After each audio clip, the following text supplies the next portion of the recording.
Althan police station વિસ્તારમાં ગાંજો વેચાણ કરતા ઇસમને પકડી પાડી એનડીપીએસ એક્ટ મુજબ કાયદેસરની કાર્યવાહી કરતી Althan police station surveillance police મહેરબાન પોલીસ કમિશનર સાહેબ શ્રી સુરત શહેર તથા અધિક પોલીસ કમિશનર સાહેબ શ્રી સેક્ટર 2 તથા નાયબ પોલીસ કમિશનર સાહેબ શ્રી ઝોન 4 તથા મદદનીશ પોલીસ કમિશનર સાહેબ શ્રી એચ ડિવિઝન સુરત શહેર નાઓના માર્ગદર્શન હેઠળ એનડીપીએસના કેસો શોધી કાઢવા સૂચના આપવામાં આવેલ હોય જેથી police inspector Shri DD Chauhan સાહેબ અલથાણ પોલીસ સ્ટેશન નાઓના માર્ગદર્શન હેઠળ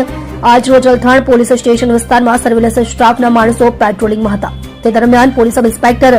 એનડી પરમાર નાઓને તેમના અંગત બાતમીદાર મારફતે બાતમી હકીકત મળેલ